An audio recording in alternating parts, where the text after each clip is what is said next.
Bonjour, bienvenue dans cette nouvelle vidéo. Cette vidéo, contrairement aux autres vidéos, va être du nouveau matériel, plus ou moins, comme le titre l'indique. On va parler aujourd'hui de mon acquisition d'un générateur de fonctions arbitraire. Qu'est-ce que c'est et pourquoi? Alors, qu'est-ce que c'est qu'un générateur de fonctions arbitraire? Alors, ceux qui ont fait suffisamment de maths pour aller jusqu'aux fonctions, une fonction, en fait, c'est une courbe. Comme le nom de l'appareil l'indique, c'est un générateur, donc on va pouvoir fabriquer une onde arbitraire, comme je la veux. Ça tombe bien, j'ai plusieurs projets qui nécessitent des formes d'ondes un peu particulières. Le premier projet que vous connaissez sur la chaîne, c'est ce qui concerne la fabrication de mon processeur en suivant From None to Tetris. Et l'intérêt pour moi, c'est d'arriver à fabriquer l'ordinateur en complet, et un ordinateur a besoin d'une fréquence d'horloge. L'intérêt d'un appareil comme ça, c'est que je peux trouver la fréquence de fonctionnement maximale beaucoup plus facilement que si je devais fabriquer moi-même avec des composants le signal d'horloge. Donc là, je branche, je tourne, je fais mes tests. Si ça passe, bah, j'augmente la fréquence, et dès que le truc il arrête de fonctionner d'arrêter de fonctionner correctement, j'ai trouvé plus ou moins la fréquence de fonctionnement maximale. Du coup, après, je fais tout un petit montage qui va me créer la bonne fréquence, et puis j'ai plus besoin de brancher le générateur de fonction. Pourquoi je vous ai dit que c'était plus ou moins une nouvelle acquisition? Parce que en fait, le premier générateur de fonction arbitraire que j'ai utilisé, c'était un Siglent, le SDG 810, que j'avais acheté en promotion à un moment donné, pourquoi 120 euros, quelque chose comme ça. Et disons qu'il n'est pas en très bon état, comme vous pouvez le constater. Il a fonctionné 5 fois et il m'a claqué entre les pattes. Là, ça se voit pas très bien, c'est un peu flou, mais c'est un SDG 810, donc 10 MHz, 125 mégasamples par seconde. Qu'est-ce qui lui est arrivé? Eh ben, les SDG 800, d'après ce que j'ai compris, c'est toute la série 800 qui est affectée. Si on les met pas à jour, ils peuvent de manière totalement aléatoire corrompre la puce et arrêter de fonctionner purement et simplement. Ce qui est arrivé une première fois ici. Comme il était encore sous garantie, bah, j'ai appelé le gars, il me l'a remplacé. Ça a fonctionné très bien 5 fois. À la 6e fois, le truc il s'est remis en carafe. J'avais oublié de faire la mise à jour. Et puis bah maintenant, il est hors garantie. J'ai essayé de contacter Siglen France pour leur demander s'ils pouvaient pas me le réparer. J'ai jamais eu de réponse. J'étais prêt à payer pour qu'ils me le réparent. Non monsieur, on vous répond même pas. Bon bah écoutez, moi je vais en racheter un. Et du coup, on a pris le SDG 1032X, qui, lui, on regardera dans les mises à jour, n'a pas ce problème de se mettre en carafe de manière aléatoire. C'est pour ça que j'ai pris le truc au-dessus. Alors, pourquoi j'ai pris du 30 MHz? Pourquoi toutes ces caractéristiques? Comment on choisit notre générateur de fonction? Bah déjà, c'est nos besoins. Moi, j'ai besoin de signaux carrés, sinusoïdaux. Les autres types de signaux qui sont dents de scie, triangle, j'en aurais pas forcément besoin, mais ça peut être des signaux que je peux rencontrer. Donc, sur les signaux carrés, il se peut que j'ai envie de simuler une réponse d'une puce. Ça peut être intéressant si je veux créer un module I2C pour le processeur, de lui envoyer un signal plutôt que de programmer un Arduino qui balance le signal. Lui, je sais qu'il pourra je peux le programmer pour qu'il m'en fasse un. Et je peux tester spécifiquement les conditions de pause, de reprise, pour vraiment tester particulièrement le protocole I2C et voir si le module que j'intègre il fonctionne correctement. Ça, c'est une des possibilités où ça peut devenir très intéressant. Programmer un microcontrôleur et tout le bazar, on inclut des erreurs sur des erreurs sur des erreurs, et au bout d'un moment, on comprend plus ce qui marche pas. Lui, il a 2 sorties. Bon, écoutez, pourquoi pas. J'en ai pas forcément l'utilité, mais ça peut être vraiment très intéressant. Le 30 MHz, Donc lui, il est capable de cracher un signal sinusoïdal correct à 30 MHz. Les signaux carrés, c'est un peu moins. Comment on fait pour savoir quelle fréquence on fait? Bah déjà par rapport à nos besoins. Est-ce que j'ai besoin d'aller jusqu'à 30 MHz? Non.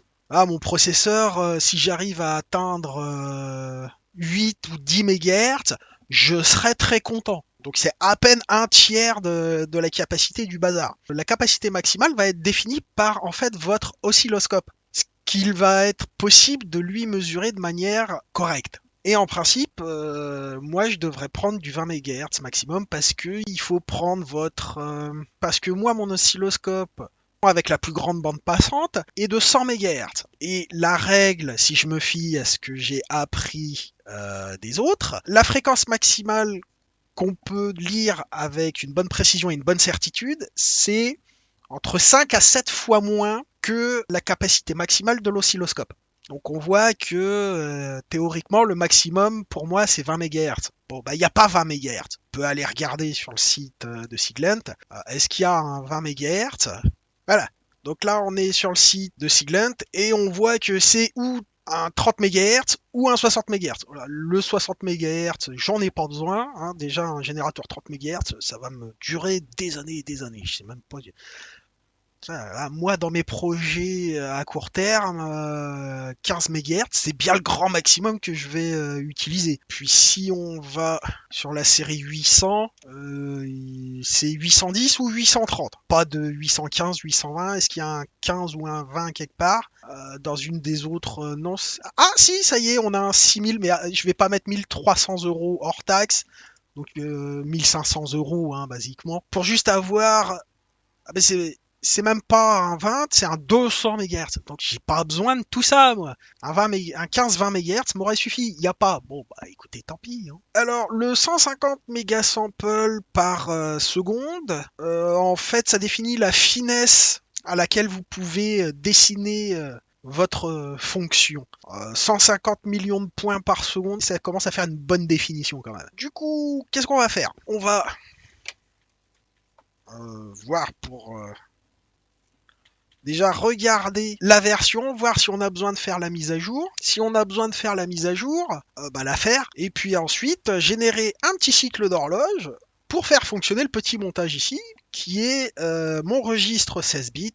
Un registre mémoire 16 bits pour la série From None to Tetris. Et mon signal d'horloge, c'est mon fil bleu qui est là. Alors vérifions. Donc il n'y a pas de réglage...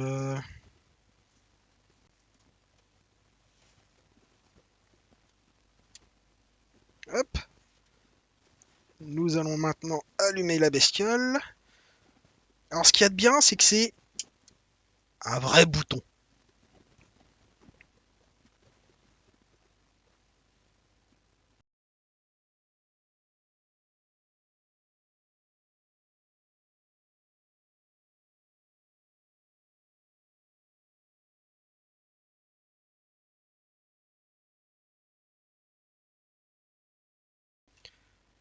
Alors, Utility.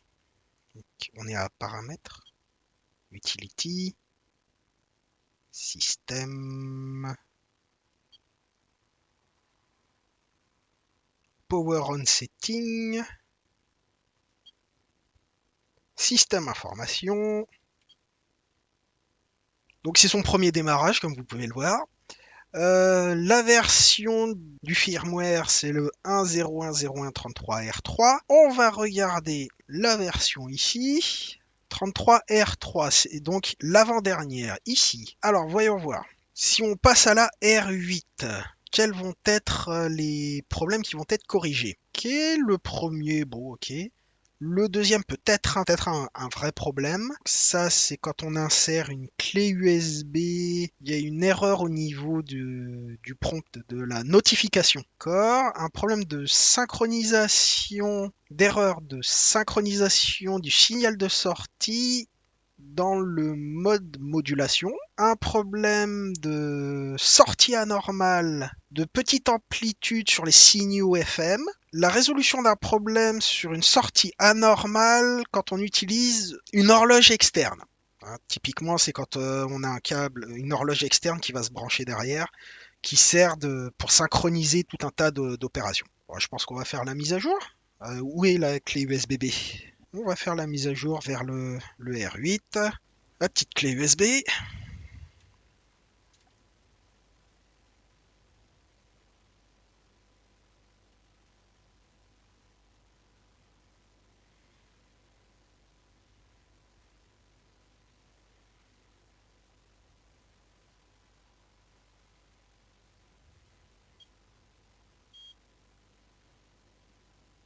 Voilà, USB device connected. Donc on va faire firmware update.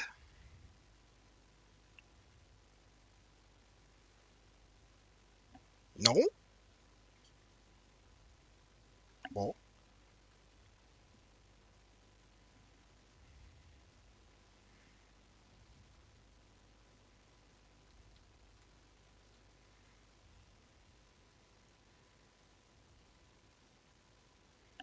Waouh.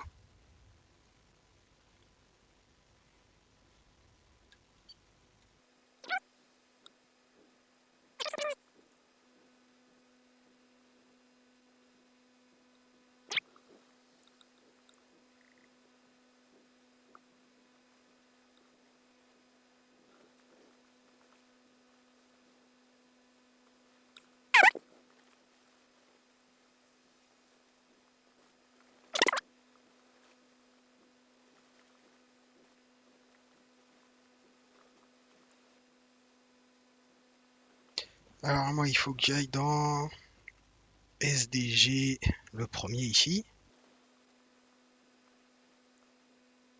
Alors j'ai pas compris comment j'ai fait pour passer ici. Mais c'est pas grave.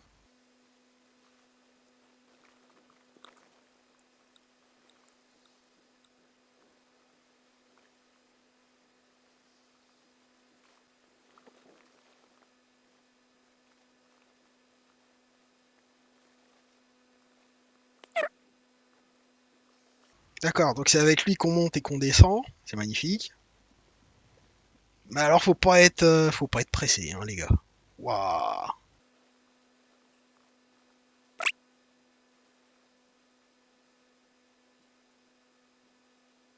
Non, c'est pas là que.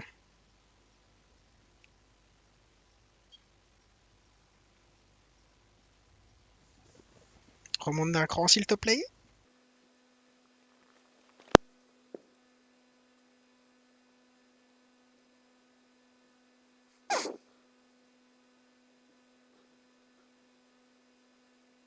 Ouf, on y arrive, les gars.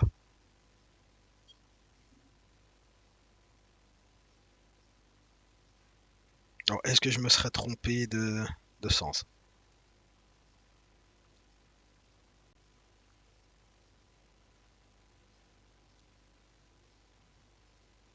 En principe, il va remonter d'un cran, il va pas descendre. Descendre, c'était dans ce sens-là.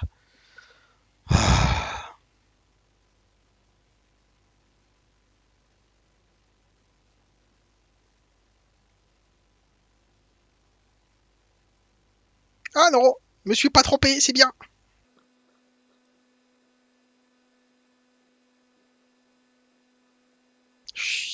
Comment je fais? euh, Je vais regarder la notice. D'accord. Donc il faut utiliser le bouton recall.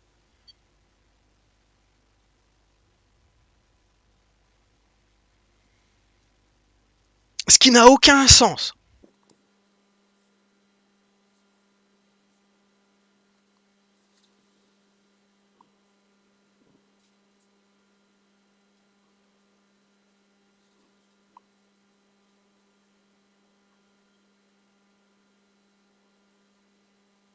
Maintenant que la mise à jour est terminée, je vous retrouve avec le montage une fois que j'ai tout préparé. Voilà, j'ai préparé l'expérimentation comme il faut avec le nouvel oscilloscope pour voir ce qui se passe. Parce que lui, je peux régler son affichage mieux que sur l'ancien. Donc, le temps que je fasse le logiciel, vous verrez mieux ce qui se passe ici. Ensuite, on a le générateur de fréquences, enfin le générateur de fonctions arbitraires. Donc on va le démarrer et puis on va lui faire cracher un petit signal carré tout simple, comme celui-là en fait. Mais il faut qu'il soit à 5 volts. pour faire la démonstration sur le circuit ici.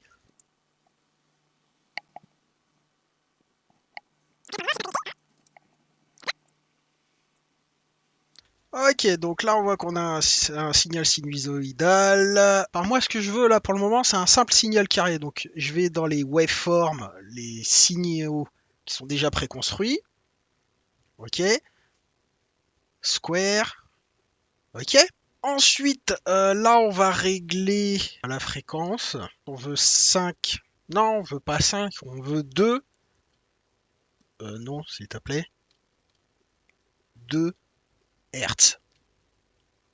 Voilà. Donc là, ça nous met 2 Hertz. Vous voyez pas très bien, mais vous devriez arriver à le deviner. Je peux pas trop vous...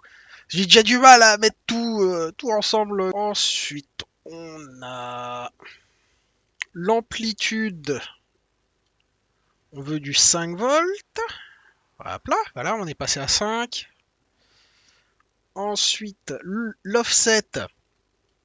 Je sais pas si vous voyez, mais il y a une petite... si vous devriez voir. Il y a une petite ligne verte là, au milieu. C'est pour nous montrer l'offset. Donc nous, il faut que en fait notre signal bas il soit là en fait. Non, c'est pas dans le bon sens. Ok. Et maintenant, on se décale d'un et puis on va le décaler à 2,5. Pourquoi en fait parce que c'est 5 volts pic to pic, c'est pas 5 volts à partir du zéro. Le offset, c'est là où on règle notre zéro. La phase, on s'en fout. Le duty cycle, 50%, c'est exactement ce qu'on veut. Enfin, ce que je veux, parce que c'est un signal d'horloge que je veux générer. Ensuite, il n'y a plus qu'à cracher le signal. Donc, on va modifier légèrement ici pour voir s'il va nous allumer la LED là. Et qu'il va nous l'allumer 2 Hz, c'est 2 fois par seconde. Donc ça, c'est mon bouton ici. Donc, hop, j'allume ici, 5 volts, hop. Et puis, comme vous le voyez, quand j'appuie ici, ça aligne. Ça, c'est mon signal d'horloge. Maintenant, j'éteins. Ça, je vais le mettre.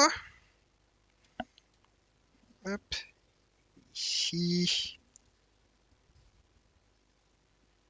Oui. Et ensuite, on va mettre le 5 volts sur le petit là. Mais lui, on va directement le déplacer sur la LED ici. Hop là. Et le brancher là. Voilà. Et maintenant, output. Parfait. Donc maintenant, on va prendre ça. Et puis, on va le brancher. Je ramasse ici aussi. Hop. Et puis, ma tête. Oh, j'ai déjà tordu la broche de ma sonde. Magnifique.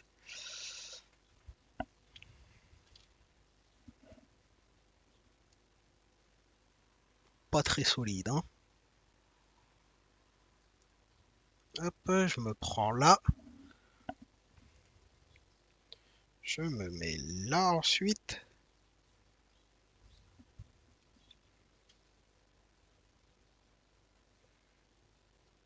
Donc là, il nous détecte bien. Est-ce qu'on peut se mettre en rôle, s'il te plaît? Comment on fait déjà? Ici.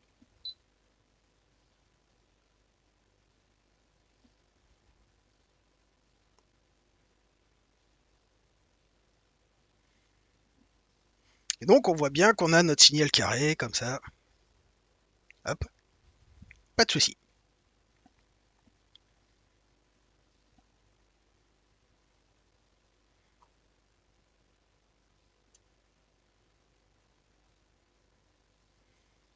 Hop là. Donc là, on le voit bien. Ok. Donc maintenant, j'ai pas besoin de faire plus la démonstration que ça. Bon, tiens, on va essayer de voir ce que ça donne avec si on met en sin.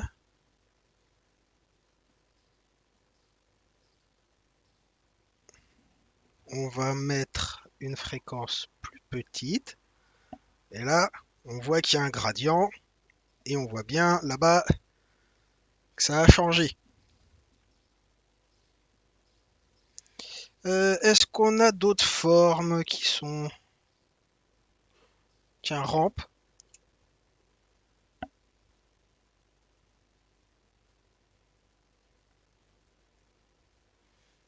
Il y en a d'autres? Oui. Noise.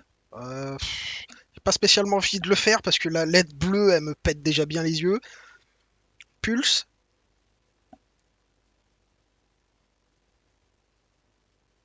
Mhm. Faut que j'apprenne à utiliser les pulses. Mais sinon, ouais, dans les trucs déjà fournis, allez hop, on repasse sur mon signal d'horloge.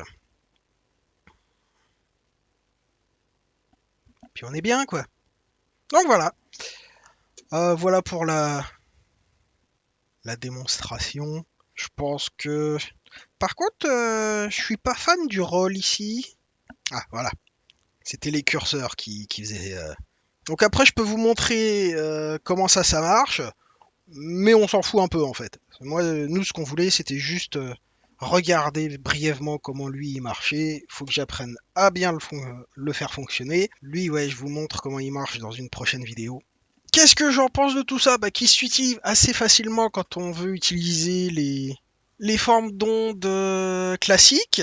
Il y a tout un tas de fonctionnalités dessus que je n'utiliserai pas dans l'immédiat. Est-ce que je peux augmenter juste pour rire un peu la fréquence? Hop, on va te mettre à 100 Hz. Donc là, oui, forcément, on verra plus. Mais l'autre là-bas, il voit bien 100 Hz tout rond. Hein. Là, les appareils que j'ai sur cette mise à jour vont pouvoir me servir à servir un peu de référence. C'est pas des vraies références, mais en atelier amateur, on va pas faire la fine bouche. Ok, hein, c'est de la bonne qualité. Ça va me servir de base maintenant pour juger tout le matériel que je vais tester sur la chaîne au fur et à mesure. Voilà. Et je pense pas que je vais faire une mise à jour avant plusieurs années. C'était le dernier matériel que je présentais sur cette série. J'espère que la vidéo vous a plu, que vous avez appris quelque chose, mine de rien. Et à une prochaine. Bye bye.